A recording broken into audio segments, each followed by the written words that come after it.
Wazazi kutoka eneo kame la Masol katika eneo bunge la Sigor, Pokot Magharibi wametakiwa kuwapeleka wanao shuleni ili kupata elimu kwa manufaa ya siku za usoni. Haya ni kwa mujibu wa viongozi na washikadau wa elimu katika kaunti hiyo katika hafla ya kusherehekea matokeo bora yaliyoandikishwa na shule ya upili ya Nyangaita mwaka 2024. Wenyeji wamepongeza shule hiyo kwa kuandikisha matokeo bora licha ya changamoto ambazo ziko katika eneo hilo kame. Tupate taarifa hiyo kutoka kwa mwandishi wetu ambaye ni Andrew Juma.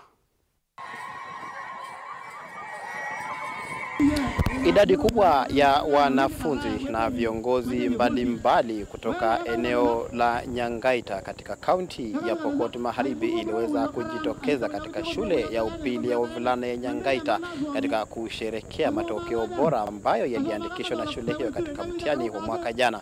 Licha ya kwamba shule hiyo ipo katika eneo hatari zaidi kiusalama, kwani kaunti ya Pokot Magharibi inapakana na kaunti jirani za Turkana, Baringo pamoja na kaunti ya Elgeyo Marakwet. Tupo hapa leo pia kuweza kuhamasisha jamii kuweza kupenda elimu, ikizingatiwa kwamba shule hii ya Nyangaita iko katika eneo ambazo ni ngumu zaidi kutokana na njaa pamoja na insecurity pamoja na hali ya anga ambayo ni chungu sana. Lakini hawa wanafunzi walijitahidi. Hii shule pia mwaka wa 2022 na 2023 walikuwa na wanafunzi kutoka Chesegon Secondary School ambao walikuwa wametawanyishwa kutoka shule yao kutokana na insecurity. Walikita kampi hapa mpaka wakatoka wakaenda Srumben, na hao wanafunzi waliosalia waliweza kufanya mzuri sana, na tupo hapa leo kuwashukuru na kuwapa eko zetu kama wanakamati, familia na jamii na viongozi. Shule hii ina madarasa 4 peke yake. Iko na bweni moja na laboratory moja. Haina miundo msingi zingine mingi. Hatuna library, hatuna administration block, hatuna dining hall, hakuna nyumba za walimu, hakuna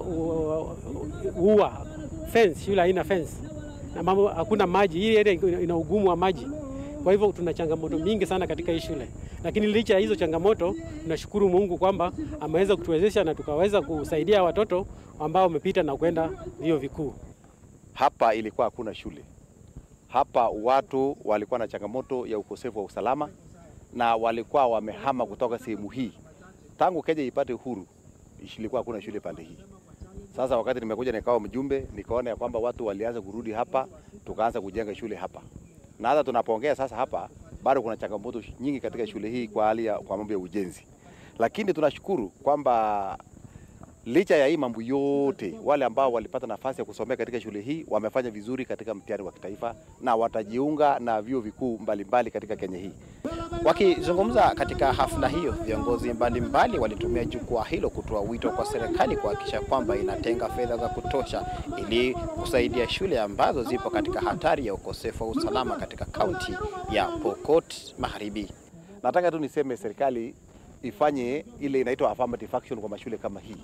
Kwamba kwa sababu ilibaki nyuma, serikali iweze kutenga fedha katika ile affirmative action na iweze kuja moja kwa moja isaidie watu hawa wenye waliwachwa nyuma kwa miaka mingi. Ndio watoto wa hapa wasiweze kusunguka na kutembea na kwenda mali mbali ili kuweza kupokea masomo. Education is an equalizer.